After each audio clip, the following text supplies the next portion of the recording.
చాలామంది ప్రజలు ఏమైపోయారంటే ఈ రోజున దేవుడు లేడు, ఏమీ లేదు. అసలు దేవుడు లేకుండా నువ్వెలా ఉన్నావు నాకు అర్థం కాదు. దేవుడు ఉంటేనే నువ్వు ఉన్నావు. ఈరోజు ఈరోజు మార్నింగే నేను ఒక చిన్నది షార్ట్స్ చూస్తుంటే ఒక అన్నలో నుంచి దేవుడు ఒక మాటని వినిపించాడు. ఏంటంటే అసలు మొండి భర్త అంట తను. అసలు ప్రార్థన చేయడు, మందిరానికి రాడు. భార్య చాలా మంచి భక్తురాలంట, ఆయన రాడంట. అయితే వాడు ఏం చేశాడంటే మంచిగా కష్టపడి మాంసం తీసుకొని వచ్చాడు. వచ్చి మంచిగా ఫ్రై చేసి పెట్టు, నేను తింటాను అన్నాడు. అంటే తింటాను, నువ్వు ఫ్రై చేసి అంతసేపు వంట అయిన తర్వాత మన ఇద్దరం కలిసి ప్రార్థన చేసుకుందాం అంటే ఈ భార్య అనుకుందంట, అమ్మో నా భర్త ఎంత మంచి ప్రార్థన చేస్తాడో చూస్తాను నేను అనుకొని, ఇక ప్రార్థన అనేసరికి దేవుని నమ్మిన వారికి అది వేరే ఉంటుంది, చెప్పడానికి అది మాటలు రావండి. అయితే తను వంట చేసుకొచ్చి పెట్టి ఇద్దరు ప్లేట్లో వేసిందంట, మోకరించారు ప్రార్థన చేస్తుండేమని. ఇది ఏమంటున్నాడంటే, ఇది నీది కాదు, నీ బాబుది కాదు, అంటే దేవుణ్ణి అంటుండు. నువ్వియ్యలే, నీ తండ్రి ఇయ్యలే, నేను కష్టపడి చెమట ఓర్చి నేను తెచ్చుకున్నాను. సరేరా బిడ్డ అనుకున్నాడు దేవుడు. ప్రార్థన అయిపోయి ఆమెననేసరికి భార్య కళ్ళు తెరిసింది. చూస్తే ప్లేట్లో ముక్కలు లేవు. ఏమైపోయాయి నా ముక్కలు అంటుంది. నువ్వు కుక్క తినిపోయింది. ఏమైపోతే కుక్క తినిపోయింది. దేవుడు తయారు చేసిన మట్టి మనుషులకే ఇంత జ్ఞానం ఉంటే మరి ఆయన స్వరక్తం ఇచ్చి మనల్ని తయారు చేశాడు. ఎవరు కార్చారండి నీకోసం నా కోసం రక్తం? ఎవరు ఏడుస్తారు నీకోసం నా కోసం? ఒక్క క్షణం పొద్దున బాగాలేకపోతే సాయంత్రానికి నవ్విస్తాడు. ఒక సెకండ్ చాలండి ఆయన నవ్వించాలంటే. అప్పుడు అంది భార్య, నువ్వు దేవుణ్ణి ఏ రోజు నువ్వు ఒక్క మాట అనడానికి వీల్లేదు, ఎందుకంటే ఆయన లేకపోతే ఈరోజు మన జీవితాలే లేవు, అవి వ్యర్థం, ఎన్ని చేసినా వ్యర్థం. అంటే నేను ఎవ్వరినో అనట్లేదు, నా గురించి నేను చెప్పుకుంటున్నాను. ఈరోజు నా ముందు నేను బైబిల్ పట్టుకొని నేను మాట్లాడుతున్నాను, ఎందుకంటే ఆయన చేసిన ప్రతి కార్యాలు మేము పొందుకుంటున్నాం.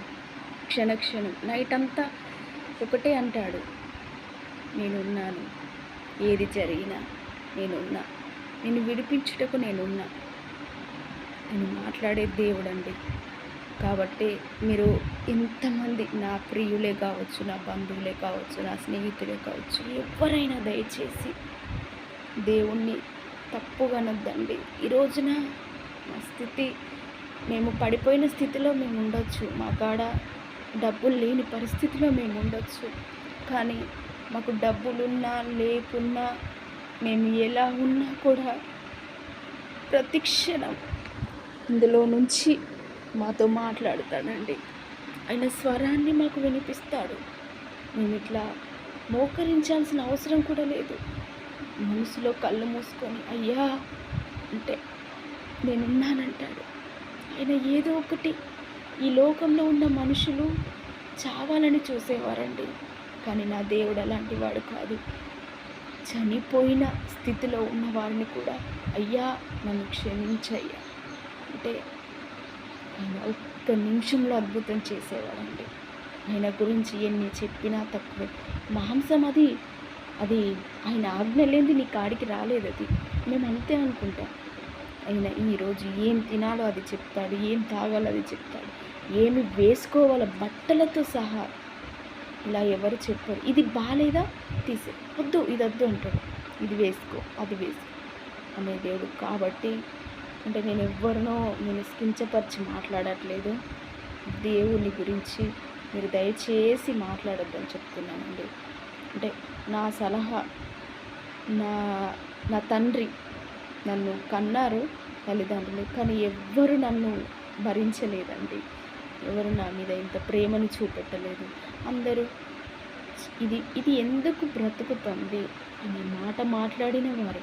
అంటే నేను ఒక హుందాగా ఉండేదాన్ని, ఎవరికి భయపడేదాన్ని కాదు, ఎవరిని నేను బాధ పెట్టేదాన్ని కాదు. కానీ నా చుట్టూ ఉన్న జనాలకి అది నచ్చలేదు. దీన్ని ఎలాగైనా నాశనం చేయాలని చూశారు, పడేయాలని చూశారు. పడ్డాను, కానీ నన్ను మరలా లేపాడు దేవుడు. పడిపోయిన స్థితిలో నుంచే లేవనెత్తువాడు. ఒకటే అండి, పాత్రలు ఖాళీ అయితేనే వాటిని కడిగి తోమి మళ్ళీ కొత్తది వండుతాం. ఇప్పుడు నా పరిస్థితి కూడా అంతే. ఇన్ని రోజులు ఖాళీ అయిపోయింది, కానీ నా పాత్రల్లో శ్రేష్టమైన పదార్థాలు నా దేవుడు నాకు పెడుతున్నాడు, నేను తింటున్నాను. కాబట్టి దేవుడి గురించి ఒక మాట మాట్లాడదు. దేవుడు నీకు ఏమి ఇచ్చాడు అనే మాట దయచేసి మీరు మాట్లాడదు. ఏమి ఇవ్వాలండి మీకు? ఇంకా ఏమి ఇవ్వాలి? ఊపిరి ఉంది, అది చాలదా? ఎంతోమంది జనాలు, లక్షలు కోట్లు ఉన్నవాడు బయటికి వెళ్తే వాడు వస్తాడో రాడో కూడా తెలియదు. కానీ నేను నా ప్రాణం పోయే స్థితిలో ఉన్నప్పుడు, ఎన్నిసార్లు ఆఖరి స్థితిలో ఉన్నప్పుడు నా దేవుడు నాకు జీవాన్ని ఇచ్చాడండి. ఈ రోజున నేను ఒకటి చెప్పగలుగుతా, ఏది ఉన్నా లేకున్నా ఆయన ఉన్నాడు. ఆయన నన్ను విడిపించుటకు శక్తిమంతుడు, ఆయన మాట్లాడే దేవుడు, ఆయన చూచుచున్న దేవుడు. కాబట్టి మీరు ఒకటే చెప్తున్నా, దేవుడు లేడు, మీ దేవుడు మీ ఇష్టం. నేను ఎవరి దేవుళ్ళ గురించి మేము మాట్లాడలేదు. మేము ఎప్పుడైనా మాట్లాడాము మీ దేవుడు ఏంది ఇలా, మీ దేవుడు ఏంది అలా? మేము ఏమి అనం, మేమేమనం. ఎందుకంటే మా దేవుడి గురించి మీరు మాట్లాడద్దు, మీ దేవుడి గురించి మేము మాట్లాడము, అంతేనా? కాబట్టి ఏదైనా తప్పులుంటే దయతో నన్ను క్షమించండి.